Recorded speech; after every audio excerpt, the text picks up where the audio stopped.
Bienvenidos otra vez a mi canal. En esta ocasión les traigo unas historias de Reddit que sé que les gustarán mucho, adentrándonos a la perspectiva de un trabajador que revisa cartas de Navidad, una persona que se hizo una cuenta falsa de TikTok haciéndose pasar por una mujer, hasta un trabajador de la CIA que rompió reglas, pagó las consecuencias perdiendo su vista. Recuerda dejar tu like y suscribirte para ver más vídeos como este. Sin más por agregar, comencemos. Mi trabajo es clasificar cartas para Papá Noel. Solo hay una regla. Trabajé en la oficina de correos hace 2 semanas. No es un eufemismo, ni pretende sonar misterioso. Llevo ahí desde los 21 años, clasificando, escaneando, moviendo cosas de un lado a otro para que otros se olviden de ellas. Es un trabajo estable. Un trabajo tranquilo. De esos en los que se supone que no pasa nada interesante. Todos los años, a mediados de noviembre, me asignan un puesto temporal. Oficialmente, estoy asignado a la división de sin respuesta. Extraoficialmente, soy quien clasifica las cartas dirigidas a Papá Noel que nunca recibirán respuesta. La mayoría de la gente no se da cuenta de cuántas llegan. Los niños todavía escriben cartas en papel. Los padres todavía lo animan. Las escuelas todavía lo convierten en una actividad. Para cuando esos sobres nos llegan, ya son callejones sin salida. Direcciones que no existen, nombres que no son reales, etiquetas de devolución escritas a lápiz con letra mayúscula. El sistema los marca automáticamente. Los retiramos antes de enviarlos y los entregamos en nuestro departamento. No los respondemos. No los reenviamos a organizaciones benéficas. No los leemos completos. Eso último es la regla. Ha sido una regla desde finales de los 90, según mi supervisora. Mucho antes de que yo empezara, mucho antes de que ella lo hiciera. La explicación que dan durante la capacitación es simple y ensayada. Los niños a veces escriben sobre asuntos personales en sus cartas. Asuntos familiares. Situaciones domésticas. No nos corresponde leer información privada que no nos corresponde, así que los hojeamos. Confirmamos que está dirigido a Papá Noel, le marcamos como sin respuesta, lo registramos y lo archivamos. Se permite leer la primera línea, quizás 2. No se permite terminarla. Nunca. La gente bromea al respecto el primer año. Creen que es una superstición o algún viejo remanente de RRHH. Que nadie se molestó en eliminar. Siempre hay alguien que pregunta qué pasa si terminas uno. La supervisora nunca responde directamente. Solo dice que resulta en el despido inmediato. Durante mucho tiempo creí que eso era todo lo que significaba. Dejé de encontrarle gracia a la regla hace 3 navidades. Fue entonces cuando aprendí lo que pasa después del despido. Es un secreto muy bien guardado entre quienes se dejan engañar, y solo te lo dicen cuando todos creen que no le dirás nada a nadie. No te acompañan con seguridad. No hacen un escándalo. Simplemente te dicen que recojas tus cosas y salgas del edificio. Tus credenciales se desactivan más tarde ese mismo día. Tu acceso a los sistemas internos desaparece. Para todos los demás, parece que renunciaste o te despidieron por algo mundano. Lo que pasa después no está en ningún manual. Siempre empieza igual. En 1 o 2 días, la persona menciona que se siente observada. Quizás al principio se ríe y culpa al estrés. Luego describe algo más alto de lo que debería ser, demasiado lejos para tener sentido. Una forma. Una silueta que no se mueve cuando ellos se mueven. Al 4º o 5º día, dejan de reír. Todos lo describen de la misma manera. Una figura negra, de al menos 3,5 metros de altura, mal proporcionada, con las manos estiradas hasta las espinillas, erguida como si fingiera ser humana. Lleva un gorro de Papá Noel. Uno de verdad. Rojo, ribete blanco, fieltro barato. El gorro nunca cambia. Nunca se cae. Nunca reacciona al clima. No los persigue. No habla. Cada día está un poco más cerca. Puede estar al otro lado de la calle. Al final de un pasillo del supermercado. En una acera a plena luz del día. Otras personas pasan junto a él como si no estuviera allí. Nadie lo nota. Nadie reacciona. Así saben que es solo para ellos. El acoso dura 12 días. El día 13, mueren. La oficina de correos no reconoce la conexión. Oficialmente, esas personas sufren accidentes o emergencias médicas no relacionadas. Extraoficialmente, ya nadie en sin respuesta rompe la regla, excepto yo. Porque algunas cartas no son normales. De vez en cuando, raro, pero con la suficiente frecuencia como para que nos dé miedo, encuentras un sobre arrugado y sellado con cera roja en lugar de pegamento. Sin franqueo. Sin remitente. Solo un nombre escrito cuidadosamente a lápiz, como si el autor no quisiera arriesgarse a escribirlo mal. Esas cartas son la razón de ser de la regla. Se supone que debemos guardarlas en un cajón cerrado con llave y avisar a la supervisión de inmediato. Sin registro ni escaneo. Se las llevan a fin de mes. Todas y cada una de ellas están dirigidas a Papá Noel. Había visto 11 en toda mi carrera hasta la semana pasada. El 12º tenía el nombre de mi sobrino. El mismo nombre. El mismo apellido. Incluso la curvatura del lápiz en la primera letra me pareció extraña, de una forma familiar. Mi hermano tiene un hijo de 7 años. Escribe su nombre igual en las tarjetas de cumpleaños. Demasiado grande al principio, dejando letras más pequeñas como si se cansara a mitad de camino. No lo abrí enseguida. Me quedé allí un buen rato, mirando el sello, diciéndome que las coincidencias ocurren y que los niños comparten nombres. Me dije que el lacre rojo no significaba nada. Que muchos niños tienen tíos que trabajan en correos. Aproveché un día por enfermedad, me fui enseguida y fui directo a casa de mi hermano. Se rió cuando le dije lo del sobre. Me dijo que le estaba dando demasiadas vueltas. Dijo que su hijo probablemente encontró el sello de lacre que usaba para el trabajo y quería ser elegante. Cuando le pregunté si su hijo le había escrito una carta a Papá Noel recientemente, su sonrisa se desvaneció un poco. Dijo que sí, pero que no vio nada alarmante. Solo lo de siempre. Juguetes, dulces, videojuegos. Me preguntó por qué me importaba tanto.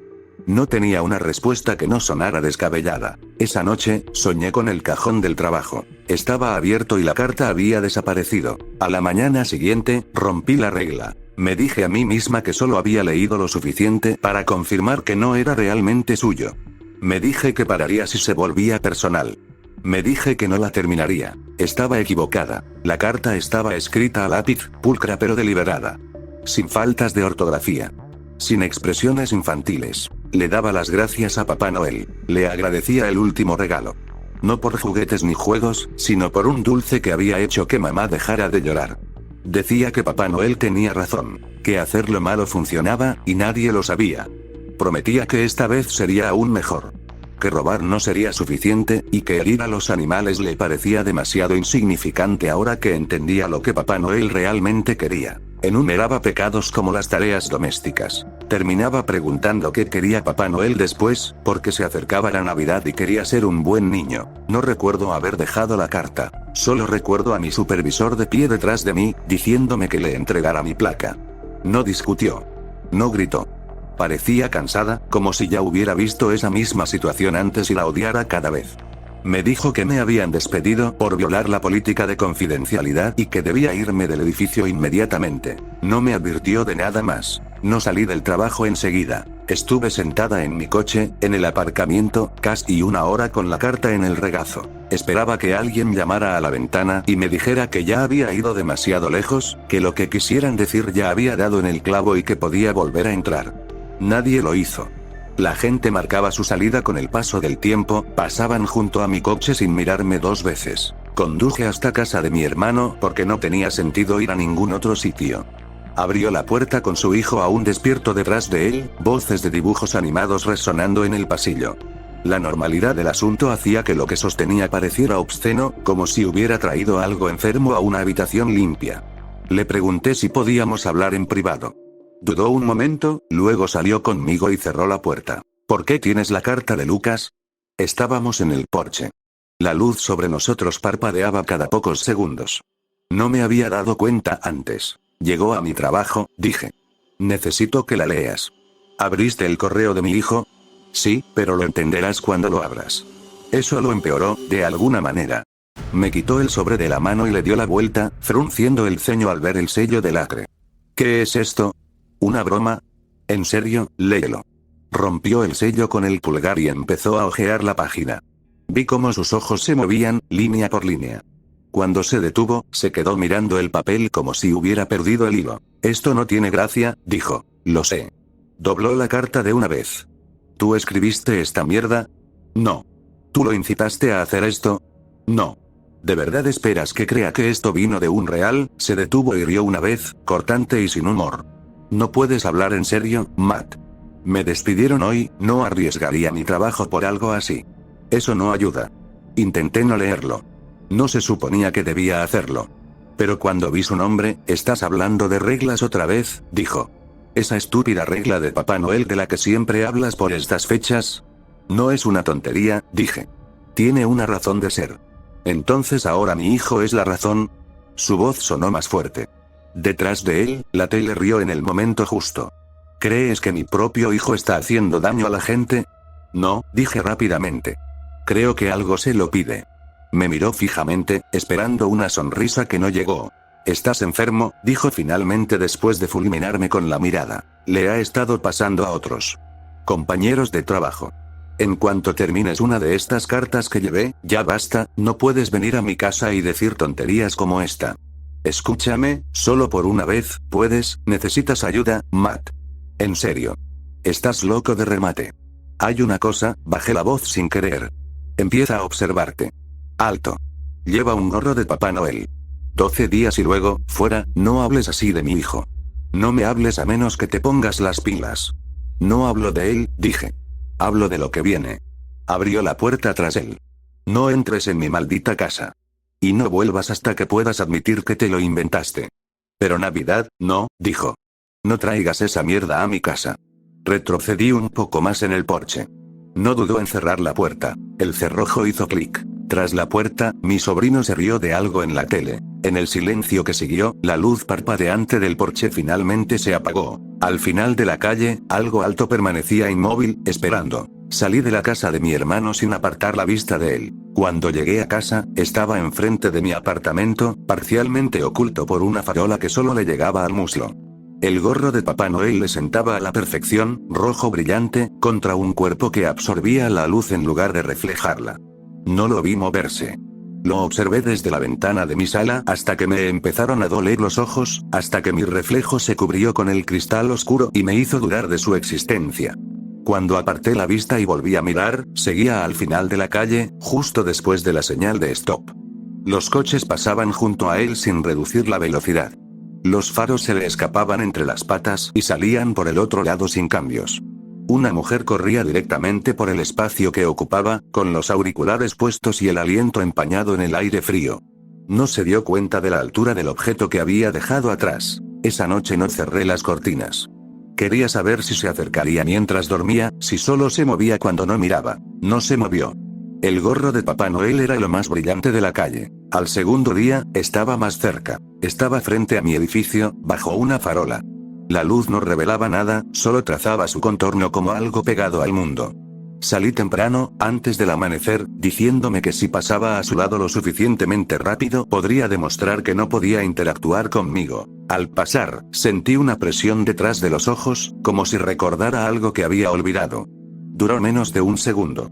Cuando me giré, seguía detrás de mí. Esa noche, soñé con cera roja ablandándose en mis manos. Al tercer día, estaba en el estacionamiento. Se interponía entre mi auto y la salida.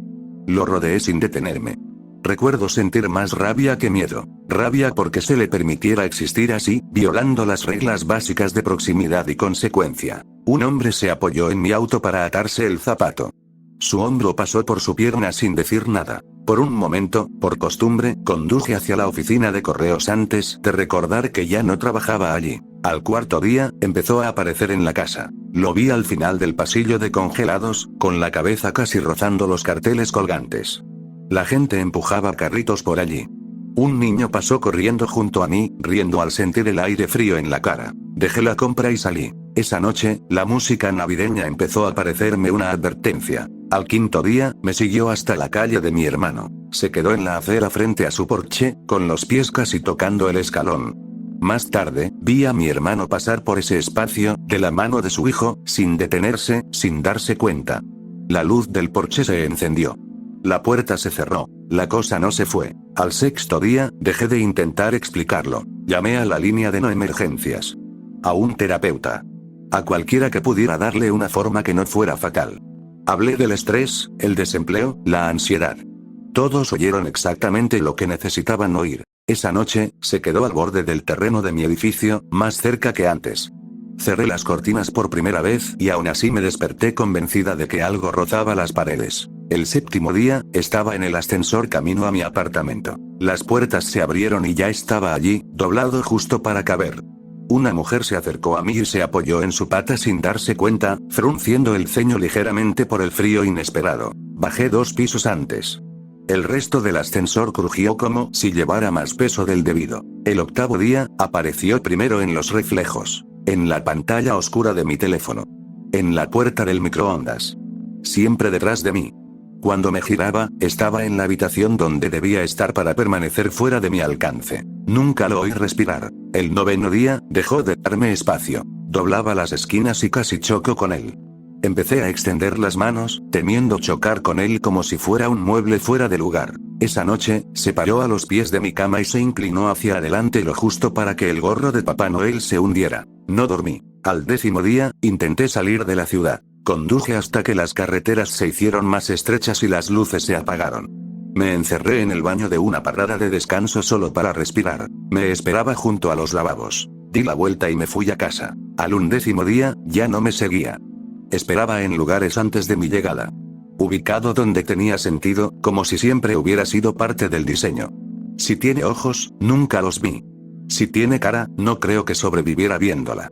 Al 12º día, se paró en mi habitación. No a los pies de la cama. Más cerca. Se dobló por la cintura hasta que su cabeza llenó mi vista. Olía cera.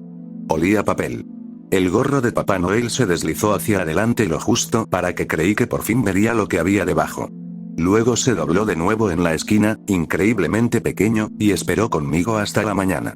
Mañana es el 13º día. Está de pie a pocos metros de mí. Moriré mañana por la noche. Necesito ayuda. Lo que sea. Por favor. Creé una imagen falsa para TikTok. Me arrepiento de todo. Todo empezó hace unas semanas. Buscaba maneras de ganar dinero extra, así que decidí hacer algunos vídeos en TikTok. Pero había un problema. Primero, soy una madre de casi 40 años con 3 hijos, y sabemos que el algoritmo no favorece a la gente fea. Segundo, no me hacía ninguna gracia que otras madres, amigas y familiares encontraran mi cuenta.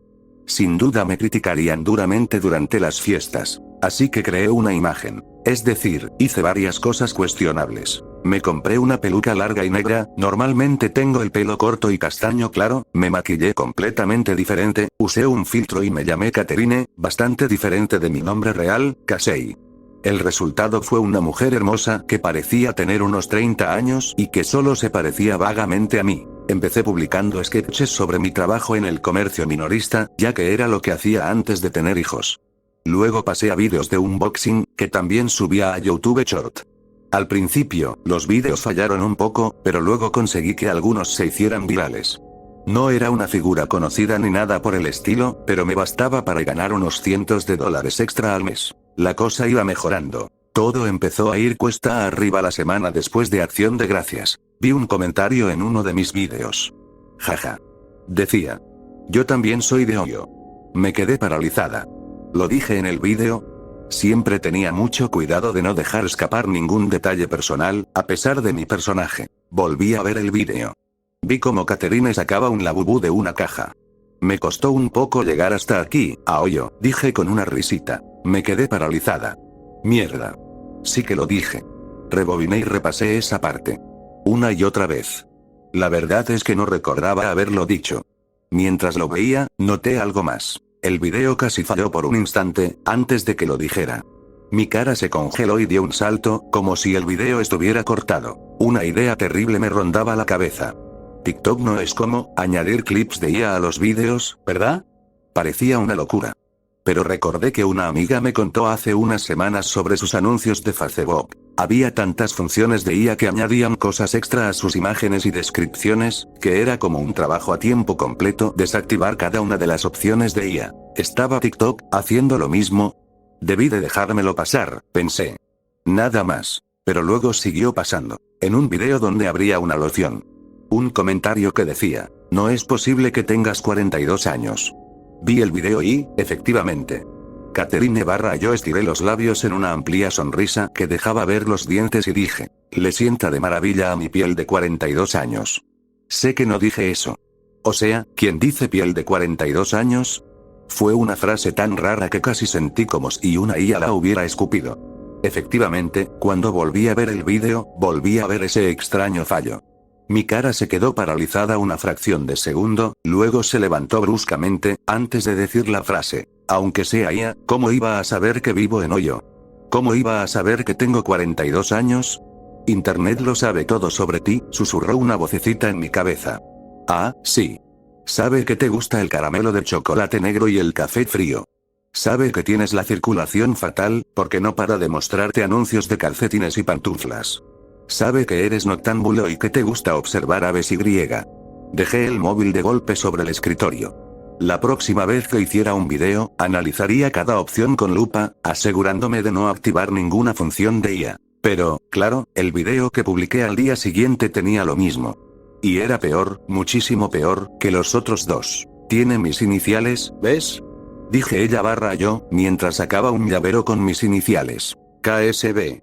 Al ver el filtro moverse ligeramente en mi cara, sonrió y dijo, K, de Casey. Dije Casey. No, no, no. Estaba segura de haber dicho Catherine. Porque recuerdo que casi dije Casey, y luego me sorprendí diciendo Catherine. Imposible. Lo dejé. Dejé de subir vídeos. Dejé de abrir la aplicación. Mis ganancias bajaron rápidamente sin contenido nuevo, pero no me importó. Era escalofriante. Sabía que había dicho Catherine. Imposible que dijera Casey. A la mañana siguiente, me desperté con una notificación en el móvil. No era de TikTok ni de YouTube. De nuestra cámara Ring. Alguien había estado en nuestro jardín delantero a las 3:24. Abrí el vídeo, confundida. Probablemente solo un bicho, un animal o algo así. Pero mientras miraba, se me borró la cara. Justo al otro lado de las escaleras del porche había una figura. Su silueta estaba borrosa y pixelada, ya que estaba casi en la oscuridad.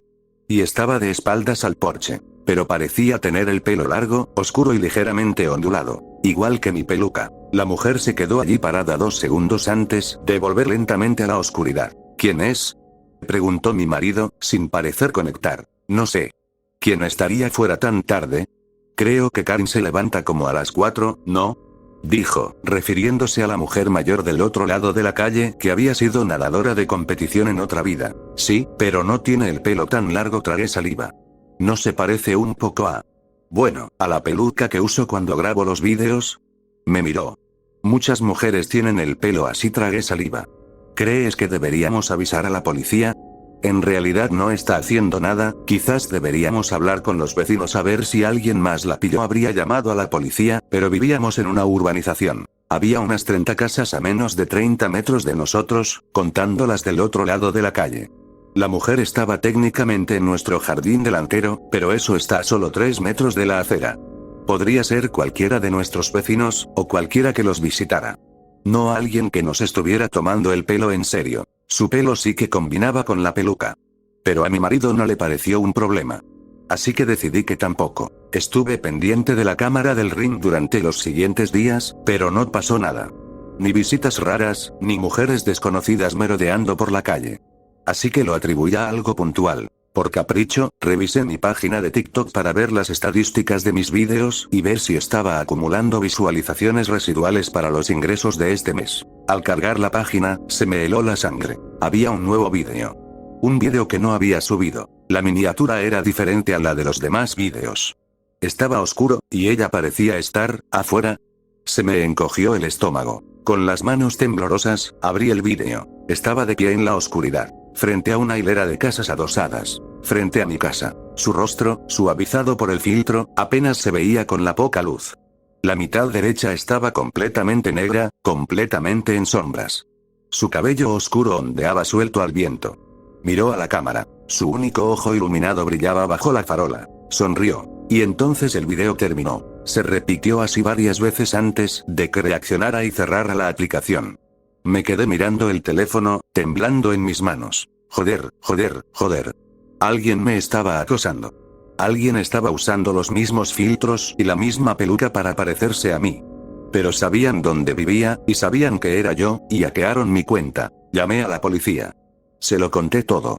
Les enseñé los vídeos, todos y cada uno. Una parte de mí esperaba que el video de ella, de mí, en la oscuridad, hubiera desaparecido para cuando llegara la policía, pero seguía ahí. No me lo había imaginado. La policía registró el barrio. Hizo una denuncia. Prometieron hablar con los vecinos. Me dijeron que mantuviera las puertas cerradas. Que los llamara a la primera señal de problemas. Pero sin la mujer allí para rastrearla, no fue fácil. Tardaría días en descubrir quién hackeó mi cuenta, incluso si conseguían que TikTok cumpliera. Así que recogí nuestras cosas y fuimos a casa de mi madre.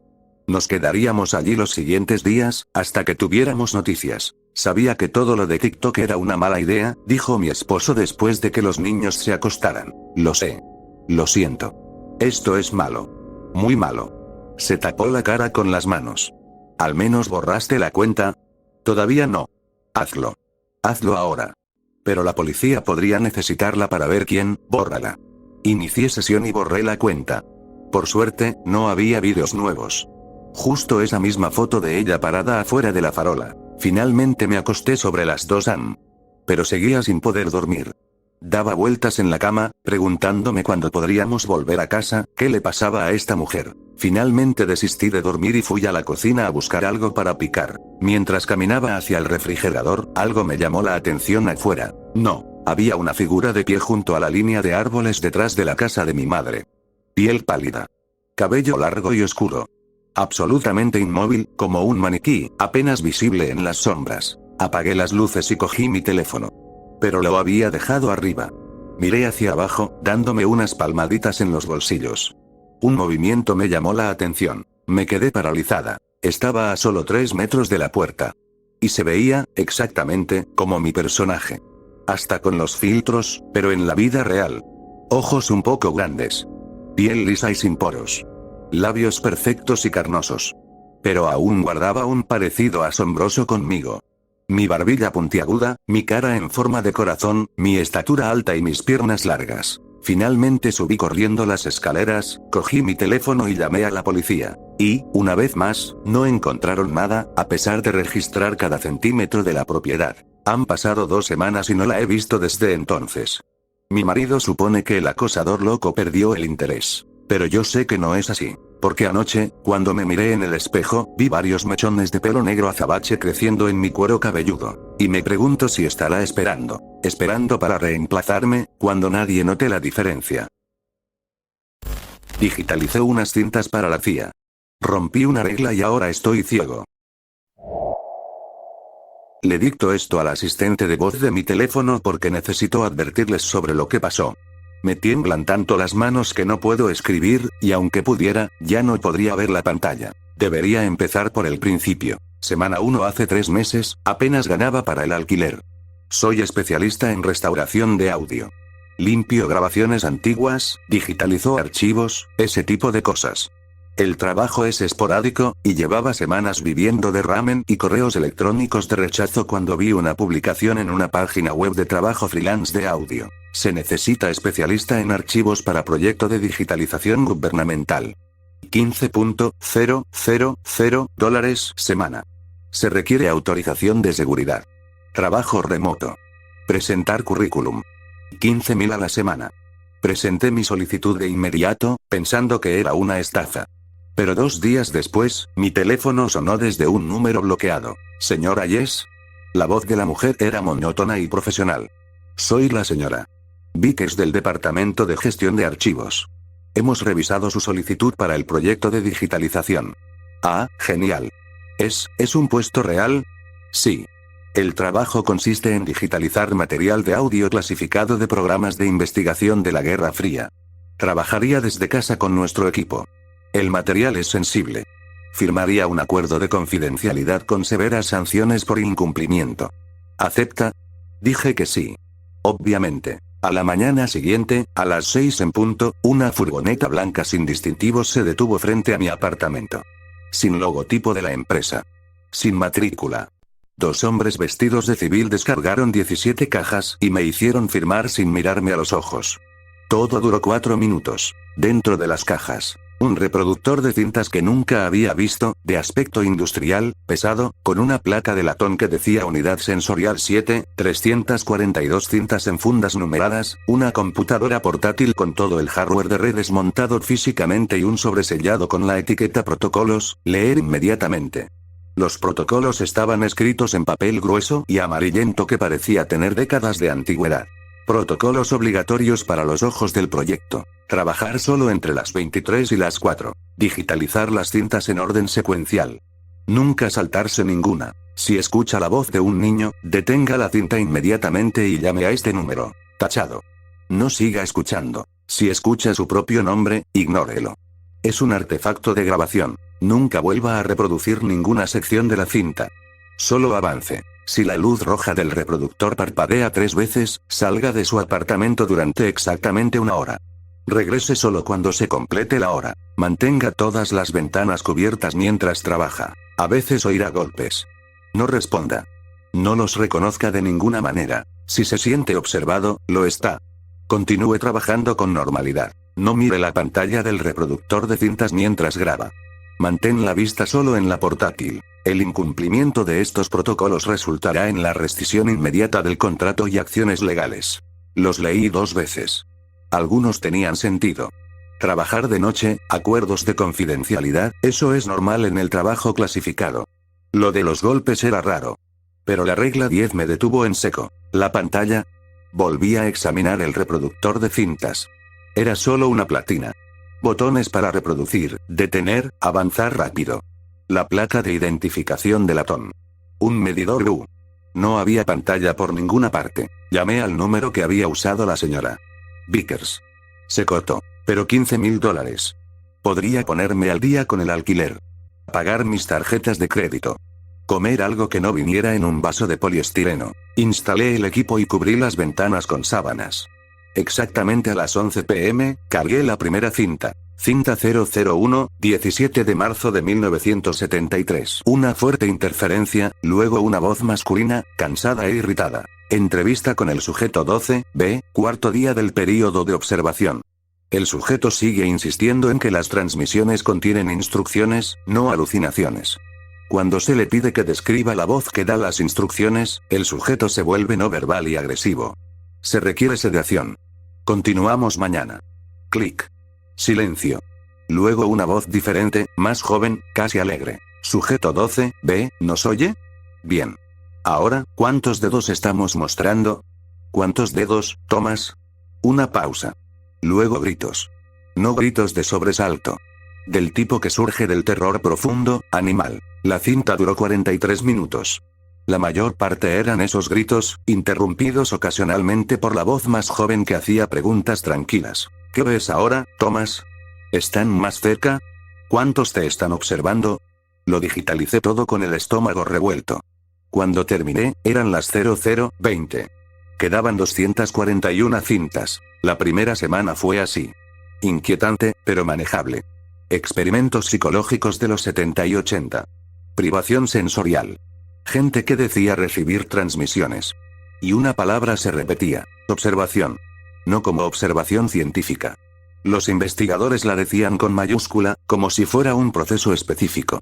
Todavía no lo entendía, pero lo entendería. Oí que llamaban por primera vez la cuarta noche. 3 golpes suaves en mi puerta a la 1:47 am. Regla 8. No responder. No confirmar. Seguí trabajando, pero me temblaban las manos. Los golpes se repitieron 3 veces más, espaciados uniformemente, y luego cesaron. La sexta noche, oí mi nombre. Estaba digitalizando la cinta 034, una entrevista con alguien de un programa de visión remota. El sujeto describía lo que veía. Una habitación. Vacía. No, espere. Hay alguien. Están trabajando. Están solos. Están. Entonces, claro como el agua. Ayes. Ayes.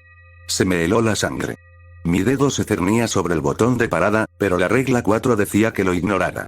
Artefacto de grabación. El sujeto continuó. Ayes nos está escuchando ahora mismo. Todavía no entiende. Cree que está digitalizando grabaciones antiguas. ¿Deberíamos enseñárselo? Estática. Me quedé allí sentado, mirando la pantalla del portátil, durante lo que me pareció 1 hora. ¿Cómo podían saber mi nombre? Estas cintas eran de los años 70. Pero no las volví a poner. Regla 5. Cargué la cinta 035 con manos temblorosas. Semana 2 el contenido empeoró. Mucho peor. La cinta 041 era una grabación, se oía el proyector, de la operación ojo invertido. Un médico describió cómo mostraba a los sujetos estímulos visuales preparados para comprobar si se podía acceder a la consciencia humana desde el espacio de observación. Los sujetos se pusieron violentos. Uno se mordió la lengua. Otro se rompió los dedos uno a uno mientras reía. Tuve que pausar la cinta 2 veces para vomitar. El médico mantuvo la calma en todo momento. El sujeto muestra una respuesta de aversión extrema. Intenta arrancarse los ojos. Aplica restricciones. Me repetía que solo era un trabajo. El dinero seguía apareciendo. 15.000 cada viernes. Seguí trabajando. Ahora los golpes llegaban todas las noches con patrones variables. A veces, 3. A veces, ritmos como código Morse. En la 9ª noche, se detuvo a mitad de patrón. Entonces, un rasguño. Algo rasguñó la base de mi puerta. Ligero. Exploratorio. Como dedos probando la abertura. Quise correr. Quise abrir la puerta y gritarle a lo que fuera que estuviera ahí fuera. Pero mantuve la vista fija en el portátil. El rasguño continuó durante 2 minutos y luego se detuvo. Pero lo había sentido. Esa sensación de la regla 9, ser observado. No como alguien en una ventana. Como si algo estuviera detrás de mis ojos, mirándome a través de ellos. Un peso en el cráneo, presión detrás de la frente. Como si alguien estuviera observando mi rostro desde dentro. La sensación se desvaneció después de que los rasguños pararan, pero volvía cada noche. Empecé a dormir con las luces encendidas durante el día. No es que ayudara. Semana 3 para la 3ª semana, apenas dormía. Las cintas me perseguían durante el día. Los golpes me perseguían por la noche. Pero seguí adelante. El dinero. Me repetía que era por el dinero. Pero la cinta 089 me rompió el corazón. 41 minutos de estática y la voz de un hombre repitiendo. Ya están en las paredes. Ya están en las paredes. Casi lo detuve. Casi llamé a la señora Vickers. Pero lo escuché todo. Al final, una voz diferente. El sujeto 303 lleva 6 horas vocalizando. Actividad cerebral normal. El sujeto parece consciente, pero no responde. Ojos abiertos, pero no siguen el movimiento. Las pupilas no responden a la luz. Es como si algo más las estuviera usando para mirar. Como si el sujeto 303 siguiera ahí dentro, pero algo más estuviera tomando prestada su mirada. Creemos que está experimentando el espacio de observación desde el lado equivocado. Clic. Estuve sentado en la oscuridad un buen rato. La frase lado equivocado no se me iba de la cabeza. Como si la observación tuviera 2 lados, el observador y lo observado. El sujeto 303 había terminado en ambos a la vez. Esa noche, mientras digitalizaba la cinta 095, noté algo en el reflejo de la placa de latón. La pantalla de mi portátil, pero también un tenue resplandor rectangular debajo de la cinta. No me lo había imaginado. Había algo allí. Examiné el reproductor de cintas más de cerca. Una fina costura en el metal debajo de la pletina. Como un panel. O una pantalla mirando hacia arriba, oculta bajo el mecanismo. Regla 10. No mirar la pantalla del reproductor de cintas mientras graba. Había una pantalla, integrada en la parte inferior de la pletina, mirando hacia arriba. La cinta la cubría mientras se reproducía. Mantuve la vista fija en el portátil. Pero no podía dejar de pensar en ello. Semana 4 las cintas se volvieron más específicas sobre el espacio de observación. Y estaba empezando a comprender su significado. Lo que realmente estaba haciendo allí. La cinta 107 fue una entrevista con alguien a quien se referían como experto en espacio de observación. Creemos que el espacio de observación existe perpendicularmente a la realidad normal. Al observar algo, se crea una conexión. La mayoría de las veces, es unidireccional. Pero en ciertas condiciones, la conexión puede volverse bidireccional. Lo que estás observando puede observarte a ti. Y si observa el tiempo suficiente, puede usar esa conexión para cruzar. Se me encogió el estómago. ¿Cruzar? ¿A qué? ¿A quién? La cinta 114 respondió a esa pregunta. Una voz de mujer. El sujeto 421 lleva 96 horas en la cámara de observación. Sigue insistiendo en que las entidades se comunican a través del dispositivo de reproducción. Las describe como nosotros, pero observando desde el lado del permiso. Afirma que solo pueden manifestarse plenamente cuando se las ve desde el ángulo correcto. Pausa. Revolviendo papeles. El sujeto se ha sacado los ojos con las uñas. Grita que no podía dejar que terminaran de observar. Que tuvo que cerrar la ventana. El sujeto falleció a las 14:33. Mis manos no dejaban de temblar. La presión detrás de mis ojos era tan fuerte que apenas podía concentrarme. Entendí lo que había hecho el sujeto 421. ¿Por qué lo había hecho? El lado del permiso y cerrar la ventana. Algo podía observarnos desde el espacio de observación, pero necesitaba permiso. Necesitaba que lo miráramos, que creáramos esa conexión bidireccional. Nuestros ojos se convirtieron en una ventana por la que podían mirar, o trepar por ella. Y llevaba 4 semanas creando esa conexión. Eran las 3:47 am. Debería haberme detenido. Debería haberme ido en ese momento. Pero cargué la cinta 115, y la luz roja del reproductor parpadeó. 1 vez, 2 veces, 3 veces. Regla 6. Salir exactamente 1 hora. Agarré mi abrigo y corrí. No caminé hasta el restaurante. Corrí con el corazón latiéndome con fuerza, mirando por encima del hombro todo el camino. Me senté en esa cabina mirando el reloj, sabiendo que algo estaba pasando en mi apartamento. Sabiendo que no quería volver, pero después de 60 minutos exactos, lo hice. El olor me impactó primero, a cobre. Denso y orgánico, como una carnicería. Y algo más debajo, algo dulce y podrido, como carne dejada al sol. Todas mis ventanas estaban abiertas. Las sábanas que las cubrían estaban hechas jirones en el suelo. El reproductor seguía funcionando. Pero la cinta 115 había sido retirada. En su lugar, una cinta nueva. Sin número. Sin funda. Una carcasa blanca sin imperfecciones. Y el conjunto de la pletina había sido desmontado. La pantalla oculta era visible. De 10 centímetros de ancho, LCD, brillaba tenuemente. Ahora expuesta. Y mostraba algo. Imágenes granuladas en blanco y negro. Estilo cámara de seguridad. De mi apartamento. De mi escritorio. De mí, sentado allí, trabajando. La grabación era de esta noche. Podía ver la marca de tiempo en la esquina. Me vi cargando cintas. Ajustando mi portátil. Tomando un sorbo de agua. Pero había algo más en la imagen. Detrás de mí. En la esquina de mi apartamento. Una figura. Alta. Increíblemente delgada, como si alguien hubiera agarrado una silueta humana y la hubiera estirado verticalmente. Permanecía completamente inmóvil en cada fotograma. Me di la vuelta. Mi apartamento estaba vacío. Miré hacia atrás. La grabación continuó. La figura no se había movido, pero ahora podía verla con claridad. Llevaba horas allí, de pie detrás de mí mientras trabajaba. Observándome a través de la cámara. Entonces se movió, fotograma a fotograma, acercándose a mi yo del pasado. Inclinándose, su cabeza, si es que tenía cabeza, descendió hacia mi cuello. Sonó mi teléfono. La señora Vickers, señor Hayes. Está mirando la pantalla. No era una pregunta. ¿Qué demonios es esto? ¿Qué son estas cintas? ¿Qué es esa cosa? Deja de mirar la pantalla. Mira hacia otro lado ahora mismo. ¿Por qué? Dime qué está pasando. Las cintas no son grabaciones, señor Hayes. Son observaciones. Documentación de la investigación del espacio de observación. Cada cinta te expone a ese espacio. Cuanto más miras, más conexiones creas entre nuestro mundo y el espacio de observación.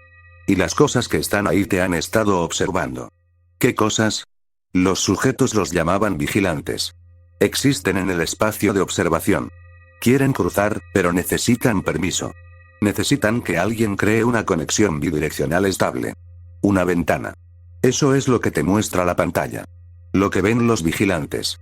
Y si la miras, si te ves siendo observado desde su lado, ¿qué pasa? Les das permiso para terminar. Te conviertes en la ventana. Usan tus ojos para mirar nuestro mundo. Y una vez dentro, una vez que usan tu visión, señor Hayes, deje de mirar la pantalla. Pero seguí mirando.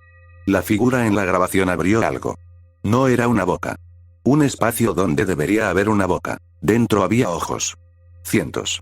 Miles. Todos de diferentes tamaños, todos apiñados en ese espacio imposible. Todos observando. Todos apuntándome. Los protocolos fueron diseñados para evitar esto, dijo la señora Vickers con la voz entrecortada. Las horas nocturnas te aíslan. Las ventanas cubiertas eliminan las referencias externas. Pero la regla 10, era la más importante. La pantalla te muestra lo que ellos ven. Si lo ves, si entiendes que te están observando desde el espacio de observación, completas la conexión. Les das permiso. La figura se enderezó. Giró. Miró directamente a la cámara. A mí. Algo cambió. Un desgarro en mi cabeza, como si mi conciencia fuera arrastrada hacia atrás a través de mis propios ojos. Como si mi visión fuera un túnel y algo se precipitara por él desde la dirección equivocada. La presión detrás de mis ojos estalló en dolor. Podía sentirlos. No solo observando. Dentro. Detrás de mis ojos. Usando mi visión como puerta, me giré hacia mi apartamento. Estaba allí, de pie en mi sala. La misma delgadez imposible. Ángulos equivocados que dolía percibir. Y su rostro, el espacio que se abría, estaba lleno de ojos. Pero no me miraban. Estaban dentro de mí. Detrás de mis ojos, observando a través de mis pupilas. Usando mis ojos como cámaras. Observando la realidad desde dentro de un ser humano. Entendí que habían sido las cintas. Lo que había estado haciendo durante 4 semanas. Las cintas no eran documentación. Eran un proceso de selección. El gobierno intentaba encontrar a alguien que pudiera sobrevivir a la exposición al espacio de observación. Alguien que pudiera crear una conexión estable. Habían perdido a todos los demás. Tal vez yo sería diferente. Los protocolos no eran protección. Eran preparación. Me aislaban. Me condicionaban. Me hacían vulnerable. Cada cinta me abría un poco más. Cada noche la conexión se hacía más fuerte. Y los golpes, los arañazos, que habían sido los vigilantes. Probándome. Comprobando si estaba listo. La señora Vickers gritaba por teléfono. Señor Hayes, tiene que terminar la observación. Es la única manera de cerrar la ventana. Tiene que. La figura se acercó. Pude ver mi reflejo en algunos de sus miles de ojos. Cientos de mí. Todos atrapados en esas pupilas. Todos gritando en silencio. Comprendí lo que había hecho el sujeto 421. ¿Por qué se habían sacado los ojos? No se puede observar sin ojos. Y si no se puede observar, los vigilantes no pueden observar a través de uno. La única manera de cerrar una ventana es destruirla. Tomé el abrecartas del cajón de mi escritorio. Quiero que lo entiendas. Estaban detrás de mis ojos. Usándolos. Podía sentirlos allí como presión, como peso, como dedos aferrándose a mis nervios ópticos. La única manera de cortar la conexión era destruir sus cámaras. Y lo hice. Destruí la ventana. Ahora eso fue hace 6 semanas. Me desperté en el hospital 3 días después. Los médicos dijeron que había perdido ambos ojos. El daño era demasiado grave. Había cortado los nervios ópticos por completo. La CIA vació mi apartamento mientras estaba en la UCI. Hombres con trajes de protección, según mi vecino. Se lo llevaron todo. Las cintas, el reproductor, el portátil. Todo. Pero me pagaron el total. Las 12 semanas. Aparecieron $180,000 en mi cuenta con una nota. Contrato cumplido. La señora Vickers envió un último correo electrónico, leído en voz alta por el lector de pantalla del hospital. Señor Hayes, gracias por su servicio. La observación ha finalizado. La conexión se ha cortado. No nos pondremos en contacto con usted de nuevo. Le recomendamos que no hable de esta experiencia. Por su propia seguridad y por razones de seguridad nacional. Ahora estoy completamente ciega. Los médicos dicen que las cicatrices en mis nervios ópticos son incompatibles con un trauma físico. Como si algo los hubiera quemado desde dentro antes de que los tocara. Pero aquí está la cuestión. A veces, todavía los siento. Ya no veo. La conexión se ha roto. Me aseguré de ello. Pero lo siento, esperando. Decepcionada. Como si se supusiera que debía ser algo más. Como si se supusiera que debía completar el proceso. Dejar que cruzaran por completo. Y me di cuenta de algo que me mantiene despierta por las noches. Había 342 cintas. Solo llegué a la cinta 115. ¿Qué había en las otras 227 cintas? ¿Qué mostraban? ¿Para qué te preparaban? Porque cuanto más avanzas, más fuerte se vuelve la conexión. Cuanto más suenan los golpes a comunicación. Más empiezas a sentir que no estás digitalizando cintas. Estás respondiendo a una llamada. Y creo, Dios me ayude, que el proceso no estaba completo. Creo que si hubiera llegado a la cinta 342, habría pasado algo más. Algo peor que ser solo una ventana. Le pedí a un amigo que revisara esa misma página web de freelancers de audio la semana pasada. La oferta de trabajo está publicada de nuevo. Mismo texto.